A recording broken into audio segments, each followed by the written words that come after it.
Bonjour, chers amis, chers collègues, mesdames et messieurs. Bienvenue au colloque du Centre Franco-Paix sur la sécurité climatique. Mon nom est Bruno Charbonneau. Je suis professeur titulaire au Collège militaire royal de Saint-Jean, où je suis aussi directeur du Centre sur la gouvernance sécuritaire et de crise. Et aujourd'hui, évidemment, je suis surtout le directeur du Centre Franco-Paix de la chaire Raoul Dandurand. Et je serai votre hôte pour la journée. Donc, allons droit au but.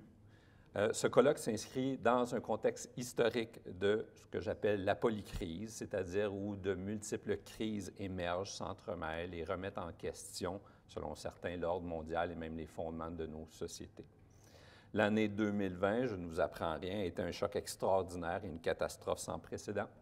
The Economist estime que la COVID a causé de 11 à 17 millions de morts, peut-être même jusqu'à 20 millions de morts, jusqu'à présent, sans compter les malades et ceux et celles qui vivent avec les séquelles de la longue COVID. Environ 1,6 milliard d'élèves sont retournés à la maison. En mars 2020, les marchés financiers s'effondraient, l'économie mondiale s'est arrêtée et la réponse des banques centrales a été, notamment sous le leadership de la Réserve fédérale américaine, d'imprimer de l'argent, ce qui remet en question les fondements macroéconomiques du néolibéralisme. À travers le monde, donc, l'année 2020 a vu environ 1 800 milliards de dollars injectés via les actions des banques centrales et divers programmes gouvernementaux. On a vu une rivalité aussi autour de la COVID, notamment la rivalité entre la Chine et les États-Unis qui a pris de l'ampleur. Bref, la liste des chocs et des transformations causées par la pandémie est longue et elle continue alors que la pandémie n'est pas terminée et qu'il y a plusieurs milliers de morts toujours à chaque jour. Malgré le choc, la COVID-19 n'était pas une surprise stratégique. Une telle pandémie avait été prédite par les experts depuis des années, et la chance a été que le virus n'ait pas été aussi mortel qu'il aurait pu l'être. Et pourtant, les États ont largement démontré leur manque de préparation ou, dans certains cas, de volonté à agir ou même de reconnaître les dangers de la situation. Les réponses ont souvent été aussi nationalistes, ce qui a en partie miné la coopération internationale et exacerbé les écarts entre les pays riches et les pays pauvres. Il ne faut donc pas être surpris des comparaisons qui sont maintenant faites entre la COVID-19 et la crise climatique. La crise climatique et ses effets ne sont pas et ne seront jamais une surprise stratégique. Selon certains, la Confédération Outaouais est un des pays qui devrait bénéficier des changements climatiques. Pourtant, en 2021, les climats ont frappé la Colombie-Britannique très fort pour les questions de chaleur et les inondations récentes. Ces trois événements se sont nourris l'un l'autre. Le dôme de chaleur actuellement a détruit les arbres qui pouvaient empêcher les glissements de terrain et la capacité à absorber de l'eau, les pertes humaines et non humaines, les destructions de la chaîne d'approvisionnement, destruction de propriétés ont l'un des impacts les plus importants de ces événements. Et ça, c'est dans le contexte finalement d'un réchauffement de 1,3 degrés Celsius. Plusieurs organismes ont dit que les pertes de le COP 26 pourrait actuellement les augmentations de chaleur 1,3 degré pour 2100. Et ça, c'est dans le meilleur scénario. C'est un scénario qui semble très, très, très peu probable, étant donné ce qui se passe plutôt. Les évaluateurs qui suivent le climat actuellement annoncent une réchauffement de 2,2 degrés en se basant sur les politiques actuelles. Le scénario du pire que qui se fait actuellement nous révèle une différence entre les politiques actuelles et les possibilités. Et il est possible que nous augmentions de 3 à 4 degrés d'ici la fin du siècle. Ce qui s'est passé en Colombie-Britannique est un exemple de ce qui se passera à l'avenir. Alors, il ne faudrait pas actuellement se préoccuper de 1,5 à 2,3 pour les années 2030, 2040, etc.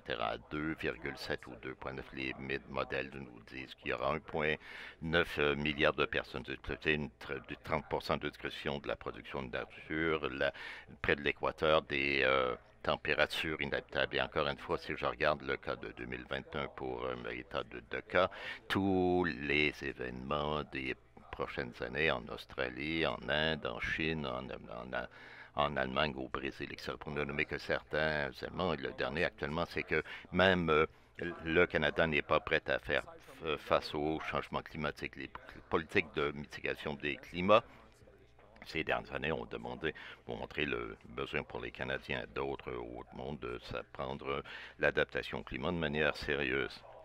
Euh, Alors que mon collègue Christian-Luc Preg et son co-auteur Peter Kassavak ont écrit sur du Canada actuellement, je cite, la préparation pour les incendies de forêt et a eu un impact prédictable sur l'impact un manque de volonté à préparer sur la préparation. Et Richard Betts a conclu que les victimes doivent actuellement s'habituer au loup qui est à nos portes et finalement du manque des différentes décisions. La pandémie du COVID a été tout simplement un cas de ce syndrome, fin de la citation. Ce qui a été dit du COVID peut être dit des changements climatiques. Encore une fois, la comparaison est intéressante pour dire le moins. Le COP26 nous a montré que les leaders mondiaux sont actuellement incapables de vouloir s'engager dans une mesure immédiate pour se débarrasser des carburants fossiles, mais le COP26 a aussi démontré la faillite de l'imagination et de l'incapacité à se préparer aux changements qui viennent. Une telle préparation était vraiment sélective et limitée. Donc, quels sont les liens entre tout ça et notre colloque? Qu'est-ce que ça veut dire de parler de sécurité climatique? Pour moi, parler de sécurité climatique, en grande partie, c'est parler d'adaptation au changement climatique. C'est accepter l'inévitabilité du changement climatique et tenter de prévenir certaines conséquences. C'est débattre des effets du changement climatique sur le sujet et l'objet des politiques et des pratiques de la sécurité. Depuis une quinzaine d'années, le changement climatique est de plus en plus considéré comme un problème de sécurité. Le Conseil de sécurité des Nations unies reconnaît que le climat peut agir comme un multiplicateur de menaces qui aggrave d'autres facteurs au cœur des conflits armés. À son sommet annuel de juin 2021, l'OTAN annonçait son objectif de devenir, je cite, « l'organisation internationale de référence s'agissant de comprendre les incidences du changement climatique sur la sécurité et de s'y adapter ». Fin de citation. Donc, s'il est largement admis que le changement climatique entraîne des répercussions sur la sécurité, il n'existe pas de récit commun ni de conceptualisation ou de compréhension partagée. Les politiques, les groupes de réflexion, les think tanks, les universitaires sont souvent en désaccord sur ce qui constitue des réponses appropriées. De plus, ces discours n'ont pas conduit à des actions bien concrètes jusqu'à présent. Les informations, les données, les analyses sont disponibles, mais le passage de la conceptualisation, de la théorisation à la mise en œuvre peine à naître. Notre colloque est construit autour donc de 4 panels qui permettront d'identifier et de débattre des enjeux de sécurité dans le contexte de la crise climatique. 2 thématiques principales sont explorées. D'abord, la question des liens entre le changement climatique et les conflits armés. Pouvons-nous parler de guerre du climat? Y a-t-il des liens entre climat et conflit? Les recherches universitaires sur le sujet peinent à démontrer le lien de cause à effet. Et les débats font apparaître les vieilles divisions entre les approches quantitatives et qualitatives, ces dernières se montrant réticentes aux prétentions des premières sur les possibilités d'analyse et de conclusion causale. Un certain compromis semble émerger depuis quelques années via l'étude de causes dites indirectes, par exemple les effets de la crise climatique sur la sécurité alimentaire, l'agriculture, les migrations, l'ampleur des désastres naturels, les relations économiques, sociales, etc., qui, eux, ces facteurs, pourront engendrer de l'instabilité ou des conflits. Dans ce cas, le climat n'est ni nécessaire ni suffisant pour déclencher un conflit, mais la situation peut s'envenimer selon la manière dont réagissent les gouvernements, les institutions, les organisations, les acteurs qui répondent ou ne répondent pas à la crise climatique. Les enjeux sous-jacents à ces débats sont directement liés aux politiques et aux pratiques d'intervention. Quelles sont ou seront les conséquences pour les pratiques et les acteurs du triple nexus, les gens qui travaillent dans la sécurité, la paix, le développement et l'humanitaire? La deuxième thématique de notre colloque est celle des liens à faire ou à ne pas faire entre le changement climatique, la sécurité et les activités de défense. Parallèlement au débat sur les guerres du climat, les décideurs, les praticiens, les chercheurs de la sécurité réfléchissent aux menaces directes qui pèsent sur les bases militaires et les infrastructures stratégiques, aux effets sur l'environnement opérationnel des forces armées et aux demandes accrues ou à venir pour des interventions humanitaires. Par exemple, avec la recrudescence des désastres d'origine climatique, les forces militaires de multiples pays de l'OTAN interviennent de plus en plus souvent.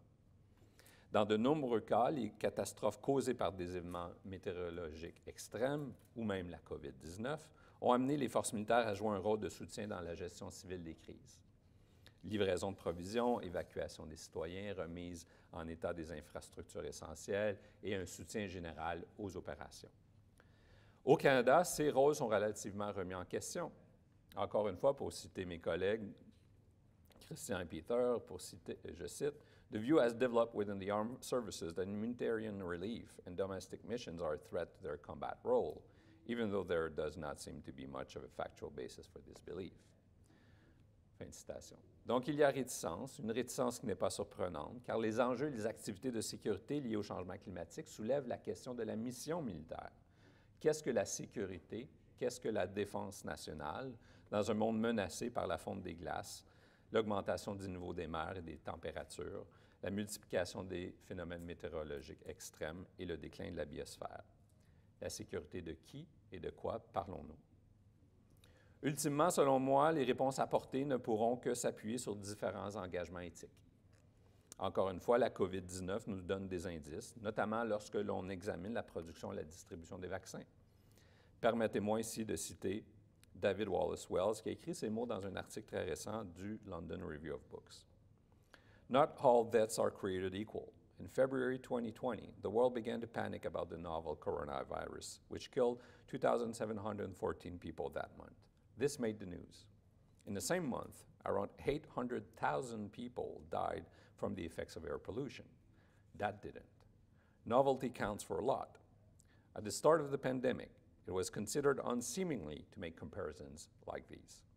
But comparing the value of human lives is one thing that the machine of modern civilization does relentlessly, almost invariably to prioritize and absolve the rich.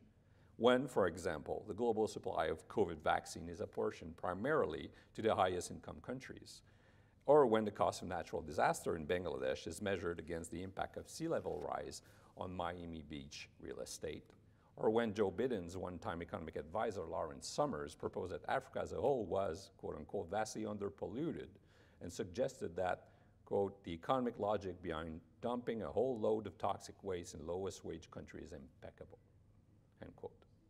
Je vous invite certainement à lire cet article provocateur dans lequel Wallace Wells fait des liens entre les émissions carboniques et non seulement les morts hypothétiques dans un futur de changement climatique, mais les morts directes qu'elles causent, et donc les liens à faire avec la valeur relative accordée à la vie humaine et les rapports aux pouvoirs globaux. Ces mots sont très durs, mais aussi très puissants et exigent qu'on utilise notre imagination sur la base de notre expérience de la COVID-19. Pourrons-nous écrire les mêmes mots, tenir le même propos en 2030, en 2040, en 2050 et au-delà, lorsque les chaleurs et les événements climatiques extrêmes mettront en danger la vie de millions d'êtres humains? Au-delà donc des analyses rationnelles, donc les enjeux et les questions éthiques me semblent inévitables si on parle de sécurité climatique. Ces questionnements ne seront pas dissociés des défis politiques et stratégiques, bien sûr. La réduction de l'utilisation des énergies fossiles et la transition énergétique deviendront centrales aux recherches en sécurité climatique. D'autant plus que les émissions de CO2 des forces militaires sont exclues des pourparlers de la COP, alors que le Pentagone, par exemple, émet davantage de gaz à effet de serre que le Portugal ou la Suède. Disons-le franchement, prévenir l'instabilité ou les conflits du climat passe nécessairement par la décarbonisation et la transition énergétique de l'économie mondiale. Mais cette transformation porte en elle des sources d'insécurité importantes, que l'on parle, par exemple, des enjeux géostratégiques entre États producteurs de pétrole, que l'on parle de la résistance de communautés locales aux pratiques d'extraction de l'industrie fossile ou même des pratiques d'extraction d'une économie dite verte, ou que l'on parle des questions de justice ou de réparation entre pays développés et en développement. Autrement dit, au cœur des enjeux de sécurité climatique se trouvent des risques géopolitiques importants, mais aussi le danger de creuser l'écart entre un monde dit développé et l'autre monde ou les autres mondes. Les pays développés, historiquement responsables de la crise climatique, sont les plus à même de la mitiger et de s'y adapter, alors que les pays dits du Sud global ont ont peu d'influence sur les enjeux géopolitiques et même les négociations autour du changement climatique. Avec des capacités limitées pour s'adapter, ces derniers subiront le pire des conséquences et, sans nul doute, verront les pratiques de la sécurité climatique être imposées sur leur territoire. Donc, ce colloque est l'occasion de débattre de ces défis, de ces enjeux. Nous avons un programme riche grâce à la contribution de chercheurs et chercheuses renommés que j'ai bien hâte d'écouter. Ce colloque est aussi l'occasion d'inaugurer pour moi publiquement ce nouveau programme de recherche au Centre Franco-Paix sur la sécurité climatique. Notre projet, tel que je le conçois, est ancré dans une préoccupation pour une gestion pragmatique des crises sous la forme d'ajustements ponctuels, mais sans l'illusion de la permanence des solutions, ni même celle d'un retour à la dite normalité. C'est dans ce sens qu'on se veut décidément critique et novateur, en proposant une approche radicale à la hauteur des défis, c'est-à-dire trouver des manières de penser, de réfléchir et d'analyser les multicrises en même temps, identifier les convergences, tout en agissant maintenant. Je ne vous cacherai pas, donc, mon espoir de développer avec votre aide des approches, des méthodes, des projets, redéfinissant et bousculant les affaires courantes, ou si vous préférez, le business as usual. Avec vous, donc, mon objectif premier aujourd'hui est d'oser, de prendre des risques, d'ouvrir notre imagination collective à de nouvelles possibilités. Ou, si vous préférez un langage plus commun, mobiliser des idées nouvelles en matière de sécurité climatique et dans le domaine de la prévention, de la gestion et de la résolution des conflits. Tout cela, bien sûr, dans un contexte d'échange et de débat entre chercheurs, praticiens et professionnels. Notre colloque est une première étape. Il est construit autour aujourd'hui de 4 panels, 2 panels qui se concentrent sur le changement climatique, les conflits et le triple nexus, et 2 autres qui examineront l'application ou l'intégration, du nexus climat-sécurité dans les activités de défense. Mon pari est aussi d'ouvrir en quelque sorte un dialogue entre ces 2 dimensions ou aspects de la sécurité qui, à mon avis, ne se parlent pas toujours ou suffisamment. En guise de conclusion, permettez-moi de remercier nos partenaires aujourd'hui. Le colloque est principalement financé par le programme MINDS, Mobilizing Insights in Defense and Security du ministère de la Défense nationale du Canada, en partie aussi par le Collège militaire royal de Saint-Jean qui injecte quelques fonds au travers du critique. Et bien sûr, un énorme merci à l'équipe de la chaire Raoul Dandurand pour l'organisation, notamment Françoise, Ivana, Louis, Frédéric, bien sûr, et Marc-André et Tania. Et à tous, je vous souhaite donc une bonne journée, un excellent colloque. Merci. Bonjour à toutes et à toutes. Bienvenue à ce premier panel intitulé « Les changements climatiques et conflits en Afrique ». Je pense que c'est vraiment excitant ce matin d'être ici avec vous et surtout de finalement voir des humains dans la salle et pouvoir finalement trouver un moyen de concilier et de finalement pouvoir lancer des trucs. Alors, je m'appelle Marc-André Boisvert, je suis postdoctorant à la chaire Raoul Dandurand et je travaille avec l'équipe ici.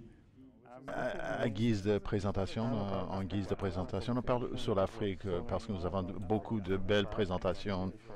Nous n'avons pas beaucoup de temps et puis j'aimerais donner l'exemple parce que nous sommes au premier panel, je veux respecter l'horaire. L'autre chose que je suis en train de lire, en fait, dans ce manuel, un ancien commandant français qui était dans les colonies, il dit pour arriver au Cameroun, il avait commandé la première tâche pour arriver là-bas. Il y avait une expédition, c'était à la fin des années 19e siècle. Et ce qui est intéressant, dans son écrit, dans son récit, il parle de températures extrêmes. Il y a même, au 19e siècle, il parle déjà de changement climatique. Ce n'est pas le même sens que nous le donnons aujourd'hui. C'est un contexte de sécurité africaine, les températures extrêmes, les changements climatiques, ça a toujours fait partie du contexte. Je pense que ce qui est beau aujourd'hui, nous allons au-delà dans nos discussions. Je ne veux pas parler trop de temps, alors je vais présenter mes premiers conférenciers. Marcel Garcia-Noah. Manuel Garcia-Noah. Il est avec nous de l'Université de Yaoundé 2. Je vous laisse la parole. Tout d'abord, je voudrais dire la fierté qui est la mienne de faire partie de ce panel riche et diversifié afin d'apporter ma contribution à la construction de la sécurité climatique comme paradigme sécuritaire majeur dans les études stratégiques. La communication que je m'en vais vous proposer s'intitule Changement climatique et conflits vers la construction d'un nouveau régime d'analyse des conflits en Afrique. D'emblée, nous allons dire que l'analyse de la violence dans l'espace africain montre que l'on passe progressivement des conflits politico-identitaires et territoriaux, que l'on passe progressivement des conflits politico-territoriaux à des conflits identitaires et de contrôle de ressources dans lesquels le climat joue un rôle déterminant. Plusieurs études montrent qu'il existe un lien entre questions climatiques et dynamique sécuritaire, en mettant en avant le fait que le changement climatique, à travers ses effets, exacerbe le fait sécuritaire et accroît les risques de conflits. Il existe donc une démultiplication des sources de conflits en Afrique, avec la montée en puissance du climat comme déterminant conflictuel majeur. La reconnaissance du lien donc, qui existe entre questions climatiques et dynamique sécuritaire a contribué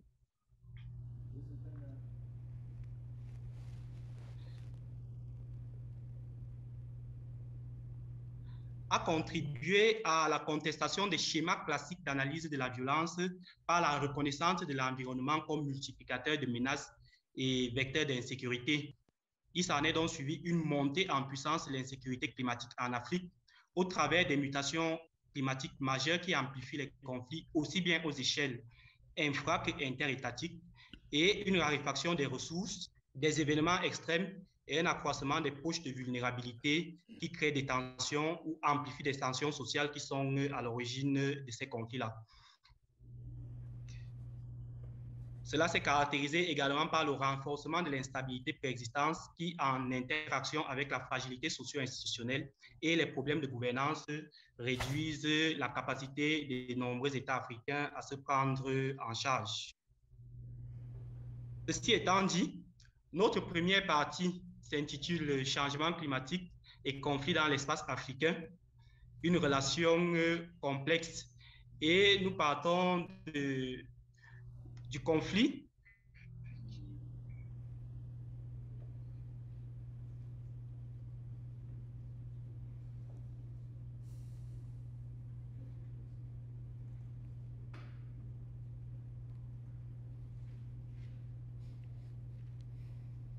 Est-ce qu'on l'a perdu? Vous êtes toujours là? On ne vous entend plus, malheureusement. Vous m'entendez? Le son a été coupé, malheureusement, dans les 20 dernières secondes. D'accord, OK.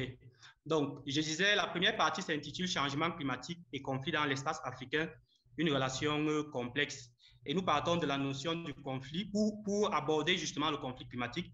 Nous partons de la notion de conflit comme étant une opposition entre acteurs géopolitiques d'une ampleur telle que la recherche d'une issue peut déboucher sur l'emploi de la force. Et dès lors, le conflit climatique peut se définir comme une situation d'antagonisme entre plusieurs unités sociopolitiques générée ou amplifiée par une variable climatique et dont la finalité est le contrôle total ou partiel d'une ressource liée au climat. Ceci étant dit, pour comprendre le lien entre changement climatique et conflit dans l'espace africain, il faudrait d'abord se poser la question de savoir comment les changements climatiques mènent-ils au conflit. Et à cela, nous pouvons répondre en disant que les mutations climatiques peuvent, dans certaines conditions, affecter durablement les relations sociales, particulièrement dans les zones où la disponibilité en ressources dépend des variables liées au climat.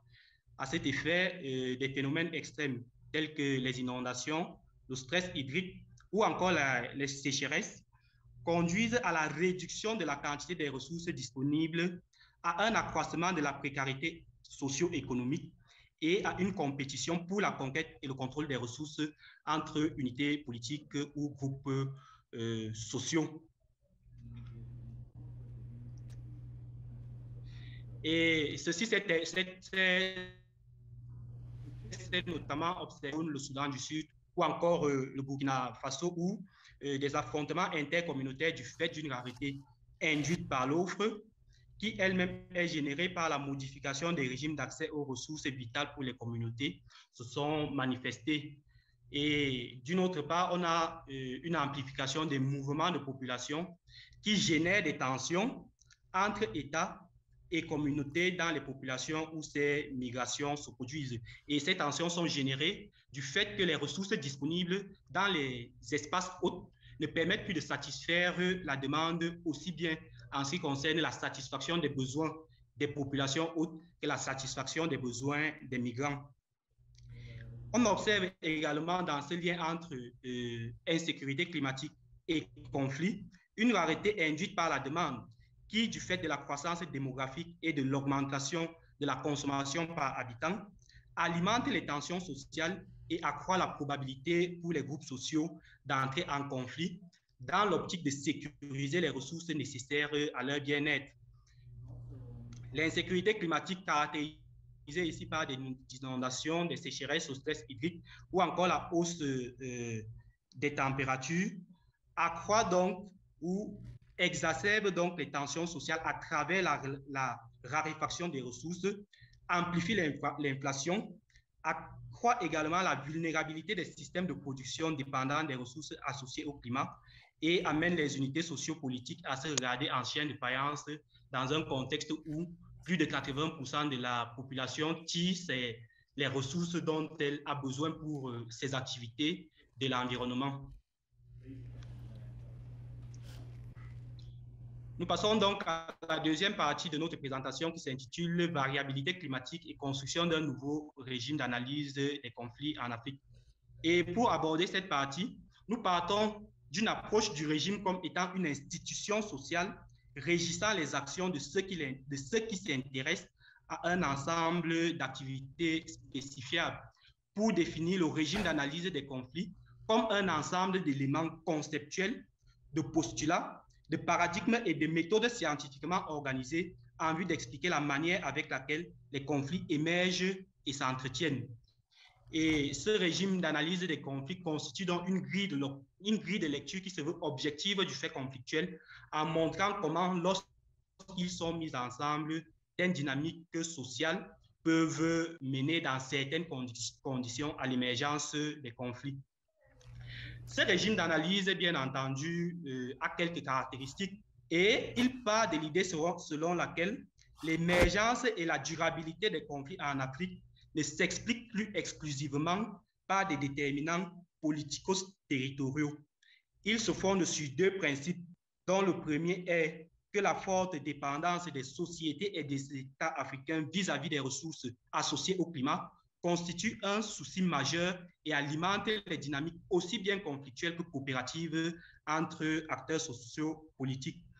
Le second principe sur lequel se fonde ce régime d'analyse pose que la prise en compte des variables climatiques dans l'analyse de la conflictualité permettrait de mieux comprendre les motivations des acteurs et construire une paix durable. Il s'ancre, Théo. Excusez-moi, je vous demanderai de conclure parce que déjà le temps avance, donc je vous laisse une minute encore. Oui, merci.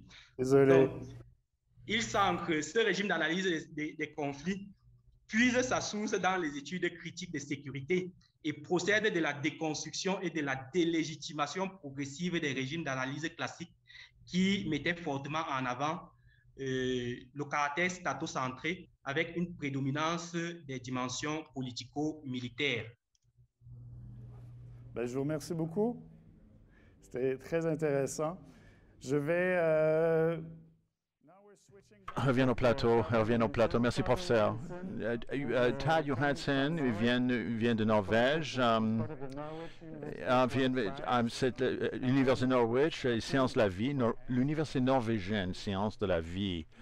Merci beaucoup. Merci beaucoup, professeur. Bon, tout d'abord, merci pour l'invitation, Bruno surtout. Et je m'excuse pour faire cette présentation en anglais, mais c'est quand même plus facile pour moi. Formation, d'où j'arrive. J'ai fait de la recherche en fait pour le changement, sur le changement et l'utilisation des terres depuis 30 ans dans le Mali, avec le temps, en fait, depuis 15 ans, ou il y a 15 ans plutôt, ou peut-être un peu plus, l'idée qu'il y avait un lien entre les changements climatiques et le conflit dans les pays au sud du Sahel, en fait, dans les débats discours internationaux. Depuis le début, j'ai été critique. Au début, je n'acceptais pas, pour deux raisons. Premièrement, parce qu'il y avait un manque de données empiriques, carrément. En fait, pour l'idée qu'il y a un étroit entre le changement climatique et le conflit dans le Sahel. Et deuxièmement, le focus sur le changement climatique comme source de conflit. C'est de dépolitiser les conflits même, en fait, réduire leur importance, en fait. Ça donne... C'est pour ça que pourquoi j'ai écrit quelques articles pour critiquer l'idée, les liens qui existaient. Je pense que très peu de chercheurs ont véritablement s'opposé à l'idée d'un lien entre le changement climatique et peut-être voir le changement climatique comme été une très importante cause. Quand même, en fait, les décideurs, vous allez chercher changement climatique, conflit dans le Sahel. Il y a beaucoup de publications, beaucoup d'articles dans les médias. Les médias, je viens en fait nommer quelques-uns. Vous avez ici Le Monde. Ici, vous voyez Le Monde. Il y a quelques années, l'autre vient de New Security Beat de St. Wilson à Washington. Il y a beaucoup d'exemples de ce genre-là. C'est une idée qui se discute énormément, qui est, comme je l'ai déjà dit, il n'y avait pas beaucoup de recherches pour le soutenir, mais c'est une idée très puissante qui semble faire du chemin. Donc, c'est quoi l'élément de base derrière cet argument? Ça dit que le changement climatique aboutit à la sécheresse, à la désertification, ce qui crée la pénurie de ressources. Donc, il y a un manque de ressources. Deuxièmement, cette pénurie, en fait, amène à des conflits pour l'utilisation des terres. Et ça, c'est l'idée de base, le fondamental. Mais on n'a pas vu beaucoup de désertification. Il n'y a pas eu, en fait, beaucoup de pénurie de ressources, ni de désertification. On voit que de plus en plus, ce concept de menace, que c'est une menace de réduction de ressources, c'est pas le changement climatique. On le voit comme une menace, et donc ça s'empire. Et donc, mais le problème avec cette hypothèse, c'est que le Sahel, en fait, l'écologisation, ça devient de plus en plus vert depuis les sécheresses. Donc, il y a beaucoup plus plus de gazon, plus d'arbres. En fait, il y a beaucoup plus qu'on n'a pas vu depuis les années 80 avec donc la littérature scientifique, on voit c'est plutôt le greening et c'est le contraire de la désertification. Et je voulais inclure, pour vous convaincre que le greening, ça se fait déjà, c'est-à-dire, j'ai pris des photos moi-même d'un collègue français, Pierre Renaud, écologiste, qui suit de près ce qui arrive avec l'écologie dans le nord du Mali depuis les années 1980. Alors, c'est tout à fait contraire au narratif principal. Il voit qu'il y a beaucoup plus de verdure. Le changement écologique, il a regardé une trentaine de sites. Il a pris les photos. Donc, il y a une augmentation de pluie depuis les années 80. Et je montre, en fait, ça, c'est les 6 saisons de pluie ici. Ça, c'est 1984. C'était une mauvaise année, 84. Ça, c'est une biomasse maximale ici. Il y a très peu de végétation ici. Mais ensuite, 85, c'est une mauvaise année aussi.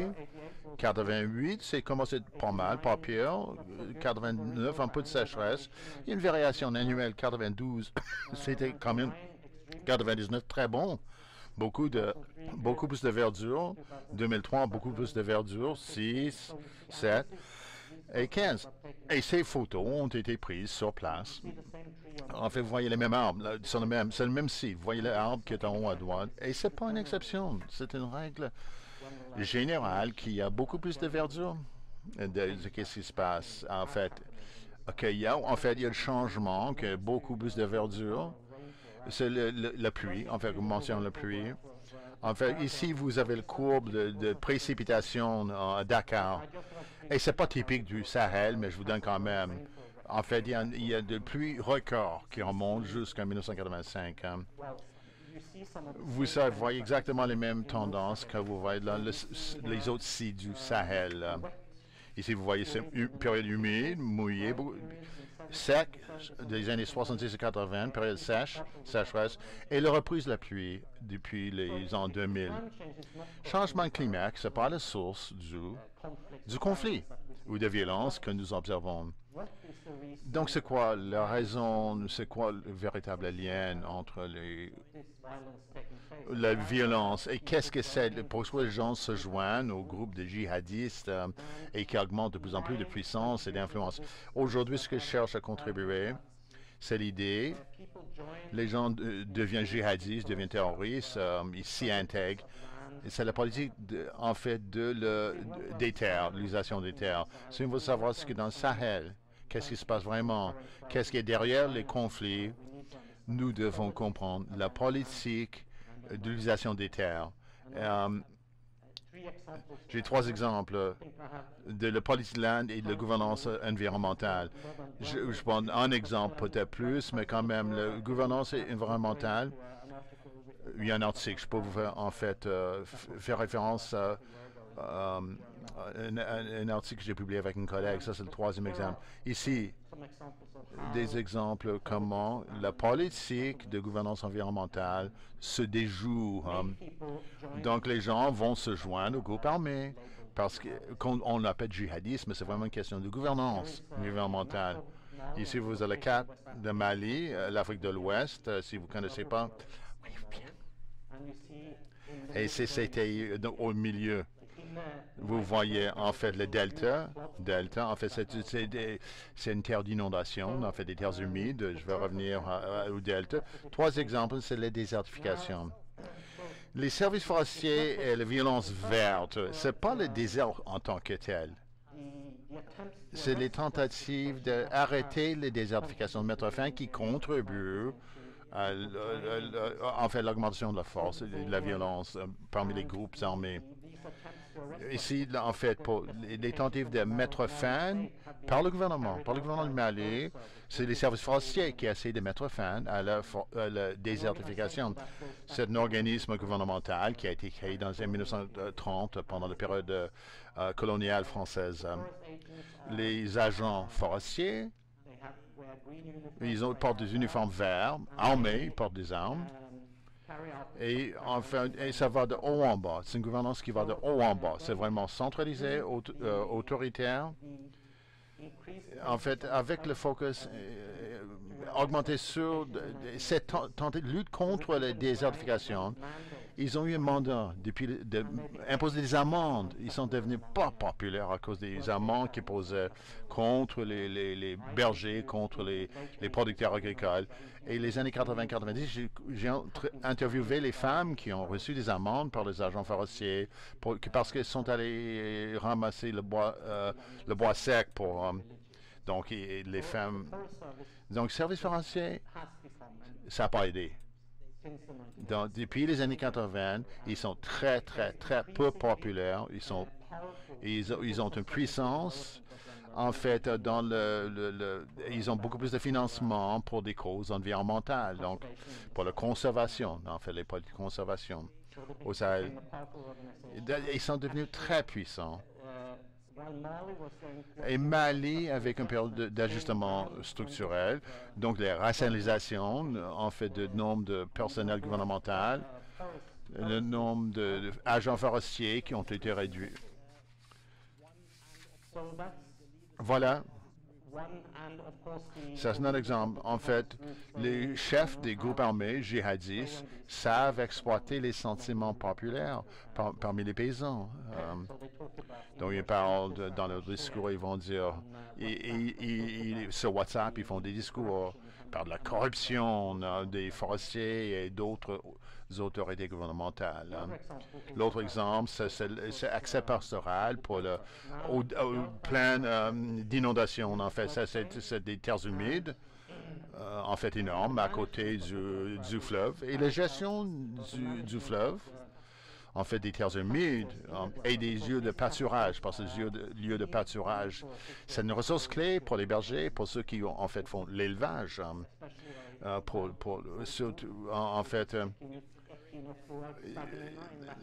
fait, il y avait aussi il y a un plan très nutritif pour les bêtes, pour le cheptel.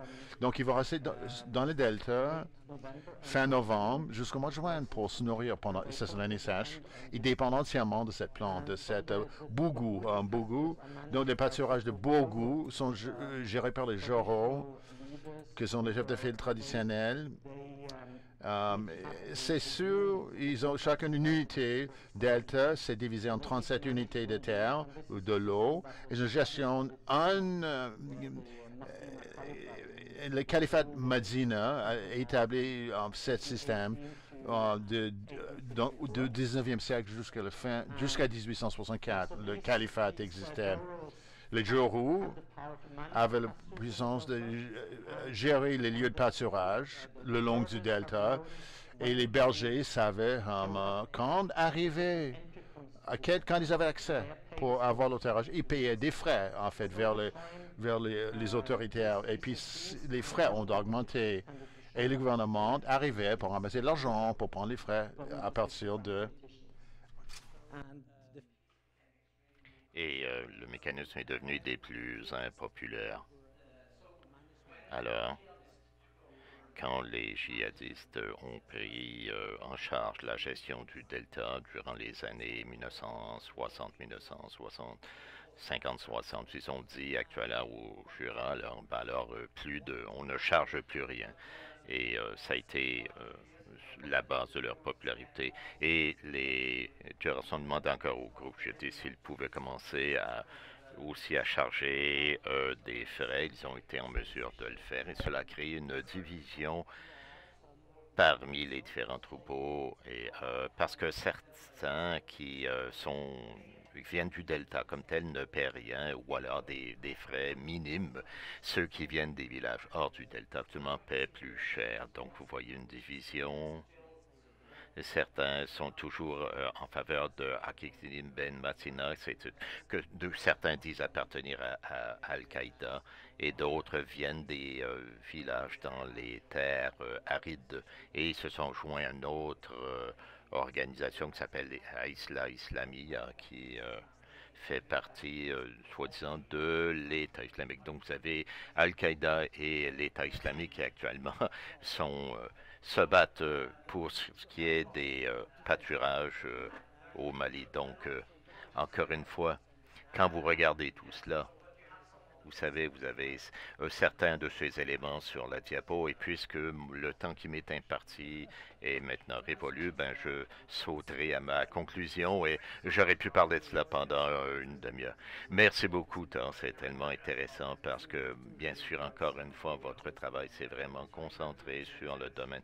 Il est bon d'entendre cela et d'aller au-delà de la théorie, d'avoir vraiment une idée de ce qui se passe sur le terrain. Simplement, l'image des... on va déménager en français avec Bruno Charbonneau, des arbres, c'est quelque chose qu'il faut voir. Directeur du Centre Franco-Paix.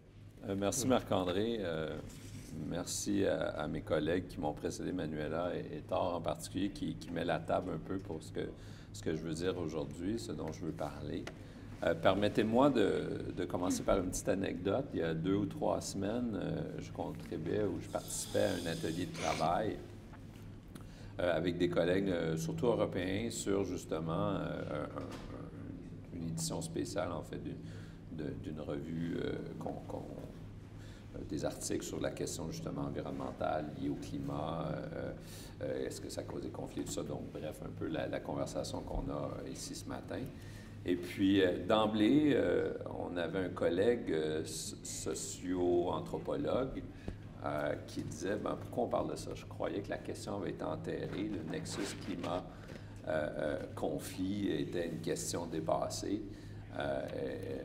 Les scientifiques, le monde académique, du moins les gens avec qui lui travaillait, avaient enterré la question, voulant dire qu'essentiellement les liens entre climat et conflit, selon lui, n'existaient pas ou ne pouvaient pas se faire, ou du moins allaient plus dans dans les lignées que Thor expliquait précédemment. Et puis, donc, ça contrastait avec le point que moi je faisais dans la mesure où, au contraire, au Sahel, depuis, je dirais, au moins 5-6 ans, il y a une remontée ou la popularité du discours, ou du moins, et le colloque ici aujourd'hui en est un symbole, de cette question-là, à savoir est-ce que les conflits sont causés par les changements climatiques ou est-ce que les changements climatiques peuvent causer des conflits armés. Donc, d'un point de vue scientifique, il y a toute une discipline, il y a plusieurs disciplines, en fait, qui disent que ce lien-là n'est pas à faire, mais dans le monde de la sécurité, au contraire, donc, ça revient en force. Et je pense que c'est cette question-là, moi en particulier, qui m'intéresse à savoir pourquoi et comment. Donc, mon projet, ou en fait, ce que je veux parler brièvement aujourd'hui, dans le temps que Marc-André va me donner, c'est-à-dire 30 minutes, c'est de combiner mon vieux travail un peu, mon travail, disons, sur les interventions, disons, plus traditionnelles, maintien de la paix, contre-insurrection, les opérations Barkhane françaises, avec justement cette question climatique, cette émergence, en fait, d'un discours et même de certaines pratiques, mais là, au niveau pratique, on pourra avoir beaucoup de débats sur la sécurité climatique, avec un accent particulier sur le Sahel. S'il y a une production, je pense, qui ressort, ou du moins surtout dans le contexte européen, ce sont les produits, les analyses, les rapports qui sortent, qui utilisent les pays du Sahel comme exemple pour faire les liens entre changement et climat. Pas seulement, mais évidemment, il y a beaucoup, je pense, je pense à des centres de recherche comme le CIPRI à Delphi, NUPI et d'autres, notamment, pas exclusivement, mais qui ont mis beaucoup d'accent sur le Sahel et sur la question climatique et les liens avec les conflits. Et pour moi, la question, en fait, du lien entre conflit et climat n'est pas nécessairement la plus intéressante. En fait, je suis un peu d'accord avec ce que Thor, notamment, disait, à savoir c'est beaucoup plus compliqué qu'une question de cause à effet, et ça renvoie souvent à des relations, effectivement, de pouvoir, des relations humaines, etc. Par contre, le point intéressant, selon moi, c'est ce que je disais tout à l'heure, c'est que cette question du lien entre climat et conflit revient surtout dans des contextes très particuliers, notamment sur l'Afrique. Les cas d'études, si vous faites le tour un peu de la littérature, oui, on utilise il y a beaucoup de débats sur la Syrie, par exemple. Il y en a eu sur le Darfour. Il y en a parfois, on aura cet après-midi des gens qui vont parler de l'Amérique latine et d'autres endroits. Mais je pense que la concentration des cas d'études se retrouve ou parle de l'Afrique beaucoup. On ne parlera pas de climat et conflit, par exemple, dans un contexte européen. On ne dira pas est-ce qu'il y aura des guerres européennes ou entre les Européens en matière de conflit. Donc, je pense que c'est un point quand même à souligner. Pour dire que tout cela, pour moi, donc l'émergence d'un discours de plus en plus qui semble, du moins dans les milieux notamment politiques, institutionnels, qui semble de plus en plus prendre de l'importance, il apparaît ce discours dans un contexte historique de production et de reproduction du Sahel comme un espace d'intervention permanent. Ce que je veux dire ici essentiellement, c'est qu'historiquement, et Thor a déjà, je pense, mis le doigt sur certains de ces aspects. Le Sahel a été construit comme un endroit, un espace d'intervention pour des puissances extérieures. Et donc, dans mon travail, ou du moins le papier sur lequel je travaille présentement, j'essaie de différencier, d'identifier justement les changements de régime de production du savoir, les changements, les transformations des discours, justement, sur la question, et d'apercevoir comment, justement, aujourd'hui, on assiste à l'émergence d'un nouveau savoir, entre guillemets nouveau, climatique, mais aussi de mécanismes et d'institutions d'expertise sur la question. Quand je parle de contexte historique, là, je vais y aller très rapidement. Comme je dis, Thor a déjà mis la table pour moi à ce niveau-là. Mais si on parle Sahel, pour utiliser ce cas d'étude-là, il y a une longue histoire d'interventionnisme environnemental au Sahel. Je vais identifier seulement rapidement deux périodes et ensuite parler de la période actuelle. Donc, on pourrait diviser plus ou moins rapidement, comme je dis, pour le besoin de l'exercice, entre la période coloniale et post-coloniale. À la période coloniale, on parlait de théorie, là, je ne sais pas en français si on dit desiccation theory. Mais essentiellement, donc, on expliquait la variabilité climatique en parlant de la dégradation des sols qui était, soi-disant, causée par la mauvaise utilisation des sols et des terres par les populations locales. C'était un produit, un savoir qui venait évidemment du pouvoir colonial et qui servait à justifier l'expropriation des terres et l'exploitation, donc essentiellement la colonisation, justifier la colonisation et l'expropriation des terres au bénéfice de l'Empire. Dans la période postcoloniale, ce discours-là va se diriger plus vers la désertification. Donc, on va parler de la désertification, l'avancée du désert du Sahara, où on va encore faire un lien ici, notamment avec l'utilisation des terres et des populations. Donc, les causes sont vues, la variabilité climatique est vue comme ayant des causes plutôt locales et régionales.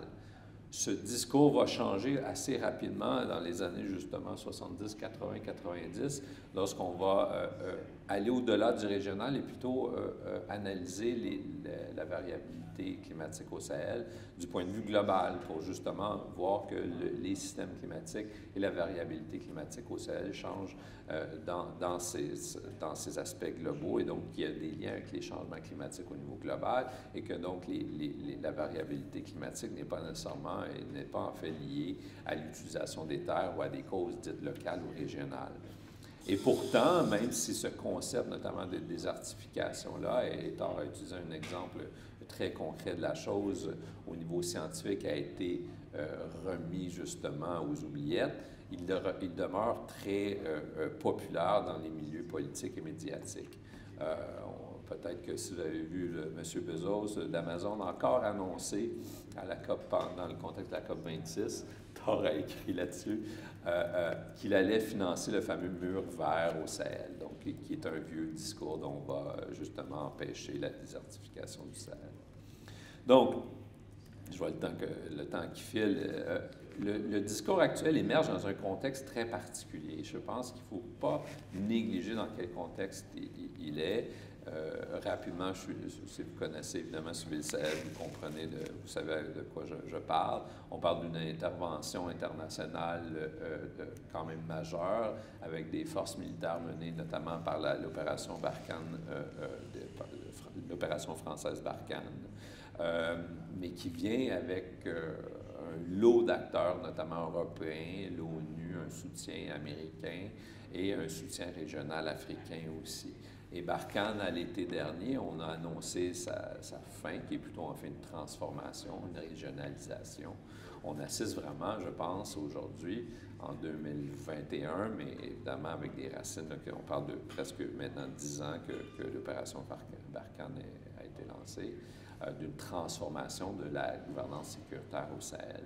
Donc une transformation qui vise essentiellement avec des bases à Dakar, des centres d'analyse à Dakar, peut-être des centres de formation aussi à Abidjan. Tout est en construction, mais on se positionne de plus en plus dans un mode, je pense, d'intervention permanente au Sahel avec des interventions militaires ciblées pour les groupes djihadistes. Donc, c'est une théorie, c'est une posture, selon moi, d'endiguement, des conflits d'endiguement des groupes terroristes, une tentative de contrôler la situation sans nécessairement résoudre les conflits. Donc, dans son contexte-là, on voit l'émergence d'un discours sur justement la sécurité climatique au Sahel. Et qu'est-ce qu'on peut voir très concrètement, ou qu'est-ce que ça veut dire concrètement? Il est un peu tôt, mais disons que ce qu'on peut voir pour le moment, selon moi, se limite au niveau purement sécuritaire, c'est assez superficiel. Thor a apporté un point sur l'instrumentalisation, justement, du discours qui fait diversion. On utilise le changement climatique pour essentiellement oublier toutes les autres causes politiques, économiques et sociales. On peut tout simplement dire tel conflit est causé par le climat, point final à la ligne, c'est pas la faute de personne. Donc, un effet d'instrumentalisation qui est en fait très superficiel pour n'importe quel analyste, car on peut aller rapidement, mais qui peut devenir très populaire et être très utile au niveau politique. Et de l'autre côté, je pense aussi, justifie ou permet de justifier justement de mettre en place un appareil d'intervention ou du moins une gouvernance sécuritaire, comme je l'appelais tout à l'heure, au niveau régional. Et ici, le rôle de l'Union européenne est très important. Je pense que On en parlera peut-être cet après-midi, mais ce qui est mis en place est vraiment, je pense, mis avec un horizon à très long terme, de maintenir ou de gérer, disons, l'instabilité qui est perçue comme venant des terroristes, mais qui viendra être amplifiée peut-être par les changements climatiques. Donc, on justifie, encore une fois, la présence externe de forces militaires externes au Sahel sur cette base, sur l'émergence d'un discours sur la sécurité climatique. Et dernier point, Marc-André, les effets, par contre, peut-être plus concrets, se situent pas, selon moi, au niveau sécuritaire, parce que les militaires, comme je disais dans mon discours d'introduction, leur mission demeure la même à bien des égards. Mais là où je perçois maintenant de plus en plus de changements, c'est au niveau de tout ce qu'on pourrait largement, globalement appeler le développement, les pratiques du développement, les interventions de développement. Je nomme que quelques exemples.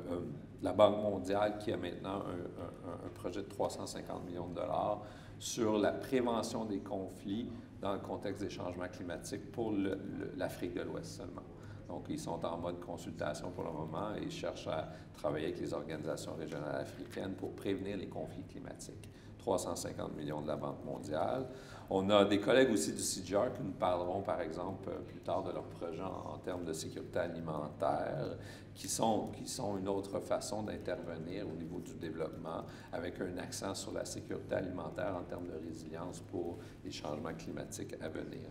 Donc, ça reste à voir, je pense, les liens qu'il y aura entre les changements au niveau des pratiques de développement et les pratiques de sécurité, mais dans un contexte où on parle souvent justement du nexus sécurité-développement, ça reste à voir si justement les pratiques de développement ne deviendront pas plus intrusives dans un contexte où on souligne les risques des conflits climatiques avec des forces militaires, en fait, qui viennent appuyer ce discours et ces pratiques.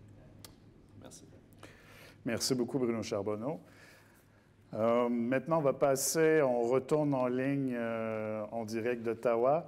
Alors, on a avec nous Nicolas Hubert, qui est postdoctorant à l'École de développement international de mondialisation à l'Université d'Ottawa. Nicolas, je te cède la parole. Est-ce que tu vas nous partager ton PowerPoint? Bonjour, oui, je vais essayer de partager le PowerPoint si j'y arrive. Je suis en direct de France présentement, en fait, pas d'Ottawa. C'est pour ça que je ne peux pas me rendre à Montréal et je m'en excuse. Alors, c'est ça. Moi, j'ai consacré ma thèse que j'ai soutenue il y a quelques mois à l'Université d'Ottawa sur le nexus environnement, ressources naturelles et conflits armés au Burkina Faso. Et je voulais aborder la question du lien entre changement climatique et conflits armés sur le cas du Burkina en particulier. Et je voulais déblayer un peu cet enjeu, cette discussion, ce débat théorique sur le nexus conflit armé et changement climatique. Et je remercie mes prédécesseurs de l'avoir fait pour moi. Alors, pour résumer, on peut voir qu'il y a deux écoles. On a l'école dite des néo-malthusiens, pseudo-néo-malthusien, qui est l'école plus de Chicago, et l'école des néo-coperniciens, qui est l'école plus d'Uppsala, avec d'une part les premiers qui soutiennent qu'il y a un lien entre changement climatique et conflit armé, qui mettent l'accent sur la pénurie environnementale, les migrations climatiques et les réactions en cascade qui peuvent en découler. Et de l'autre côté, l'école des néo-coperniciens, qui s'appellent eux-mêmes comme tels, mettent l'accent plus sur l'enjeu de la gouvernance en disant que la question des conflits qui peuvent émerger des changements climatiques est une question de mauvaise gouvernance issue justement de ces pressions anthropiques sur l'environnement et de la gestion des ressources naturelles.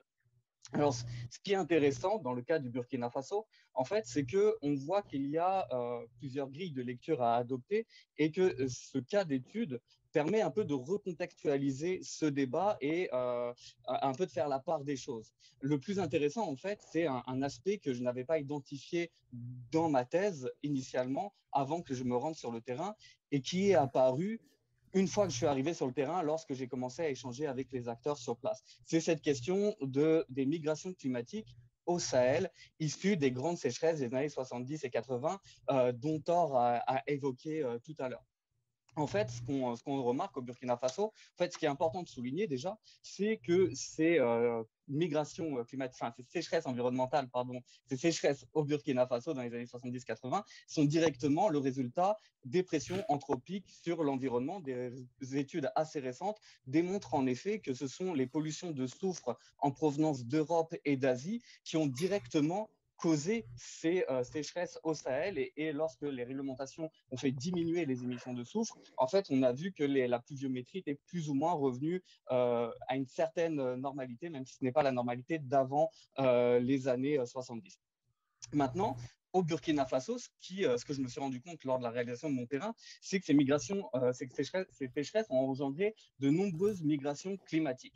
Et ces migrations climatiques ont été plus ou moins absorbées par la gouvernance endogène, la gouvernance coutumière tout au long des décennies, mais que là, à l'instant T, dans cette situation très conflictuelle qu'il y a actuellement au Burkina Faso, ces migrations climatiques ont engendré beaucoup de problèmes. En fait, ce que les acteurs de terrain m'ont dit, donc les acteurs de terrain, c'est soit des responsables gouvernementaux, soit des responsables religieux, des responsables coutumiers ou des personnes qui travaillent sur le sujet, c'est que ces sécheresses, en fait, ont été très importantes dans ce qu'on appelle le plateau central au Burkina Faso, qui est la région un peu centrale, qui est la région à dominante Mossi, qui est la communauté culturelle, ethnique, qui est centralisée autour du pouvoir de l'État burkinabé. C'est un peu la communauté dominante. Et donc, ces sécheresses ont touché les régions à dominante Mossi et de nombreux agriculteurs Mossi ont migré à l'intérieur du Burkina Faso pour aller trouver des terres dans des régions plus périphériques, notamment dans la région de l'Est ou dans la région du Sahel ou du centre-nord. Et elles sont venues, en fait, ces migrations ont engendré une déstabilisation des équilibres démographiques de ces régions, mais également des équilibres politiques, étant donné que ces régions avaient des gouvernances endogènes politiques d'autres communautés ethniques et culturelles. C'est ça. Ces migrations climatiques, en fait, ont engendré des déstabilisations politiques et démographiques.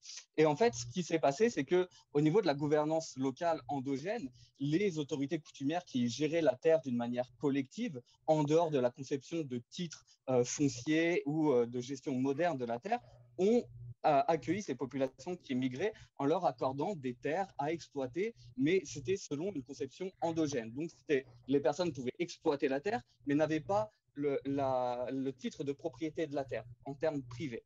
Au fur et à mesure des années, en fonction du développement et du programme de développement imposé au Burkina Faso, avec la mise en place progressive du code foncier au Burkina Faso qui a vraiment émergé à partir des années 2000, tout au long des années 2000, ces occupants de la terre qui étaient issus des migrations climatiques ont revendiqué la propriété de la terre. Et étant donné que ces populations étaient globalement, c'est une caricature un peu plus proche de certaines autorités ou de certaines représentations administratives du fait de leur appartenance aux communautés Mossi, en fait, elles ont pu avoir certaines, peut faire valider par des tribunaux, par des contacts politiques, par la construction globale de l'autorité au Burkina Faso qui se fait selon une hiérarchie, selon une néopatrimonialisation de l'État, pardon. Ils ont pu acquérir en fait ces titres de propriété au détriment d'autres communautés qui, elles, endogènes, qui avaient en fait cette propriété collective de la terre. Donc déjà là, ça a créé un certain conflit foncier, mais aussi un conflit politique, et cela a contribué à accroître les pressions humaines sur l'environnement, étant donné qu'il y a eu à côté de cela aussi une croissance démographique soutenue. Donc on est arrivé à des zones de tension. Pardon. Vous pouvez passer à la slide suivante, s'il vous plaît. À ces zones de tension, c'est accentuer en fait des problèmes de gouvernance globale de l'État. Comme Thor le soulignait, pour le Mali, il y a également le même phénomène de foncier et de tensions conflictuelles autour de la gestion de l'environnement, notamment avec les aires naturelles protégées qui amènent les services forestiers, les agences d'eau et forêt. Mais il y a eu cette imposition forcée du code foncier, il y a eu tout ce problème de gouvernance nationale à ce sujet qui a accru en fait les tensions. Vous pouvez aller encore de l'avant, s'il vous plaît, sur les prochaines slides. À côté de cela, en fait, à côté du changement climatique, ça c'est avancer d'une slide, s'il vous plaît. C'est une carte qui montre l'importance des aires naturelles protégées au Burkina Faso. À côté de cela, il y a eu ce qu'on appelle des injonctions contradictoires du développement qui concernent la gouvernance globale en fait, à la fois du développement et des changements climatiques, où d'un côté, on demande aux États en développement et au Burkina Faso d'accroître la protection de l'environnement, donc de renforcer les aires naturelles protégées existantes ou de créer de nouvelles aires naturelles protégées, ce qui crée des zones d'exclusion environnementale où les populations qui sont déjà fragilisées par les changements climatiques, qui ont déjà des problèmes d'accès aux fonciers ou aux ressources hydriques, se voient retirer des terres pour de la protection de l'environnement. C'est notamment le cas dans la région de l'Est au Burkina Faso ou dans la région du Nord. Et à côté de cela, on ajoute en fait des plans de développement macroéconomique issus des programmes d'ajustement structurel et d'autres programmes qui sont axés sur l'exploitation massive, l'extraction massive des ressources naturelles, donc de l'exploitation du sous-sol. Dans le cas du Burkina Faso, ça s'est abouti à une multiplication des sites d'exploitation aurifère industrielle et on peut passer à la prochaine slide. Donc on voit dans la prochaine slide, ça, ce sont les différentes mines qui sont actives, qui sont fermées au Burkina Faso. On voit que c'est une importance certaine, mais quand on passe à la prochaine slide, on voit le territoire d'ensemble qui est ouvert à l'exploration minière. Donc ça, c'est l'ensemble du territoire où il y a des titres d'exploration minière, où il est potentiellement possible que des mines industrielles émergent. Donc on voit que c'est pratiquement la moitié du territoire burkinabé qui est consacré à l'exploration, à l'industrie minière. Et dans d'autres parties, cet espace est encore plus saturé par la protection de l'environnement. On peut passer à la prochaine slide. Ce qu'il faut concevoir, c'est que c'est les sites miniers en fait, qui apparaissent engendrent pas des incubateurs, mais des catalysateurs des changements climatiques, étant donné qu'ils vont engendrer de la pression foncière, ils vont engendrer de la dégradation de l'environnement et de la pression sur les ressources hydriques, et en plus, ils vont polluer ces ressources, ils vont polluer les terres, et donc, en fait, toutes les populations vont... ça va accroître la pénurie environnementale sur ces populations et ces populations vont avoir un ressentiment d'autant plus important que ces exploitations minières, parfois, interviennent directement dans des espaces de protection de l'environnement, comme c'est le cas dans la région du Sahel ou à proximité directe, comme c'est le cas de la région de l'Est, deux épicentres des violences au Burkina Faso. On peut avancer, j'aimerais aller sur la conclusion directement pour pouvoir accroître la discussion. Donc, ce qu'on voit, c'est que quand d'un côté, on voyait qu'il y a ce débat entre pénurie environnementale et gouvernance, en fait, le cas du Burkina Faso peut nous apprendre que les migrations climatiques, sur le long terme, ont engendré des conflits fonciers, ont engendré une mauvaise gouvernance, ont engendré des pressions qui ont fait des réactions en cascade. Et oui, ça a contribué à l'insécurité et aux griefs exprimés par les populations et leur défiance vis-à-vis de l'État. D'un autre côté, on voit que la gouvernance globale, lorsque les néo-coperniciens disent que c'est le problème des États fragiles qui vont être plus exposés au changement climatique et aux conséquences néfastes, c'est en raison de la mauvaise gouvernance. Mais on voit qu'en fait, le problème de la mauvaise gouvernance n'est pas uniquement le fait des États fragiles ou faibles, c'est aussi cette gouvernance globale qui va exporter des modèles de gestion de l'environnement, des modèles de relations au foncier, à l'environnement, de développement économique, qui sont en contradiction totale avec la réalité du terrain, qui fait qu'accroître en fait les pressions anthropiques sur certains territoires.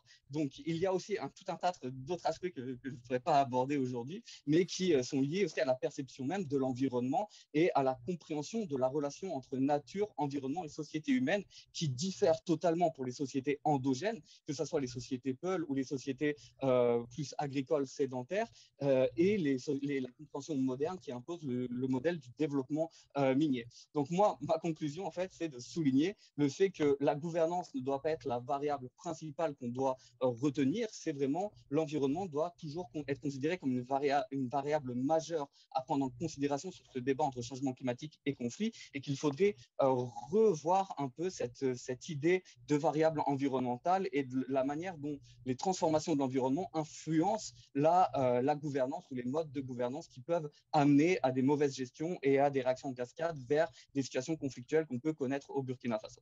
Je vous remercie. Merci beaucoup, Nicolas. Je vous remercie énormément de votre respect du temps. Exactement 12 minutes. On est cependant essoufflé pour vous. Merci beaucoup de la richesse de votre intervention. Donc, on va revenir sur le plateau où notre collègue Tania Smirnova, qui est postdoctorante ici à la chaire Raoult Dandurand au Centre Franco-Paix, qui va présentement intervenir. Merci.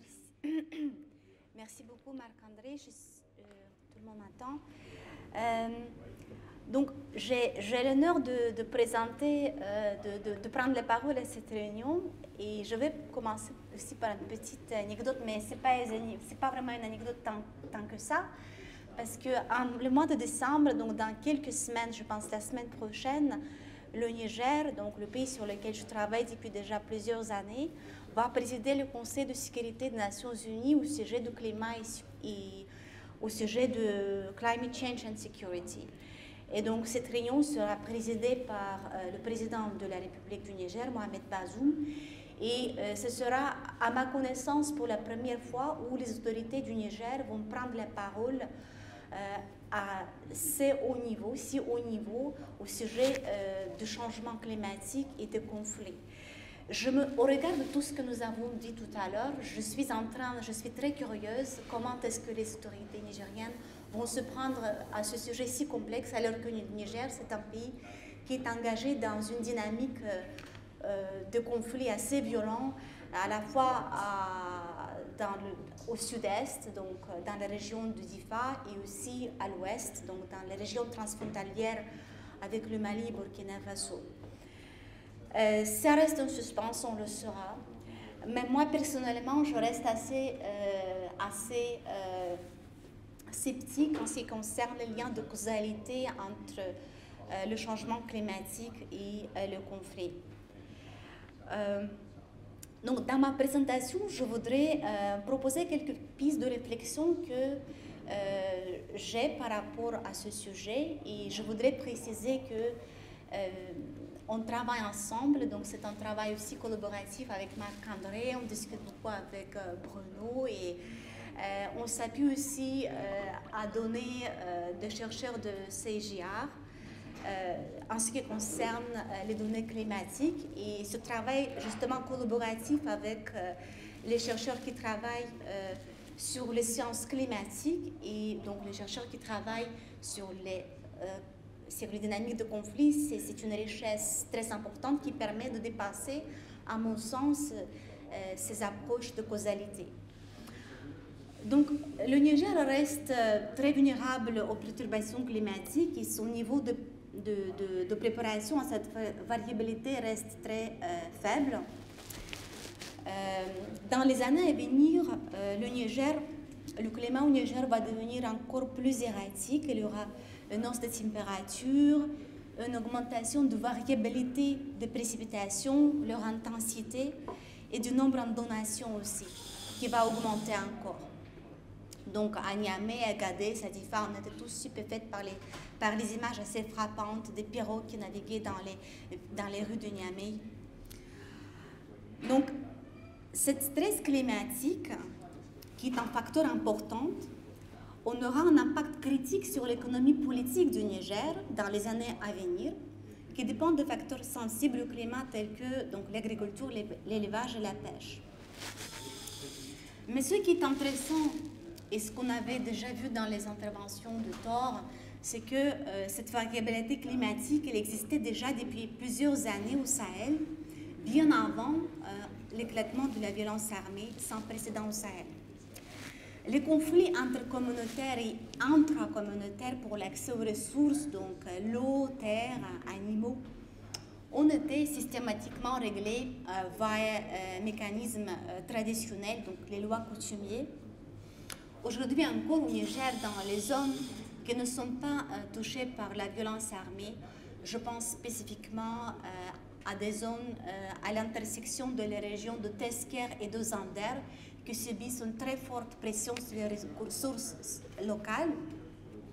Ces conflits intercommunautaires qui sont assez récurrents, relativement récurrents, et restent néanmoins relativement bien réglés par des mécanismes traditionnels, donc paiement de DIA, ou bien de manière encore plus sophistiquée via le recours à la médiation politique à travers des réseaux communautaires au plus haut niveau du sommet de l'État. Donc, il semble que les modes de gouvernance locale, les mécanismes et solutions coutumiers pour résolution de conflits continuent encore à fonctionner dans certains espaces qui ne sont pas concernés par la violence armée.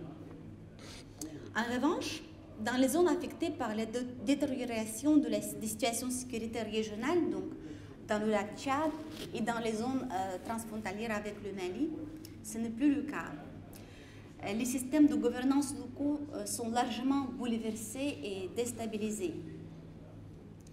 Les relations de pouvoir qui faisaient fonctionner les modes de gouvernance d'avant semblent être contestées et même profondément transformées par l'arrivée de nouveaux acteurs, notamment de groupes armés liés à l'État islamique ou Al-Qaïda.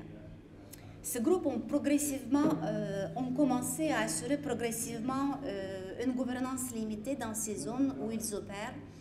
Ils peuvent utiliser la violence, mais ils peuvent aussi être des arbitres en cas de conflit, en construisant ainsi une légitimité locale. Dans les régions de Tillabéri et Tawa, les relations au pouvoir et les modèles de gouvernance sont en train de changer, aussi avec le renforcement de présence de groupes d'autodéfense à la base essentiellement communautaire.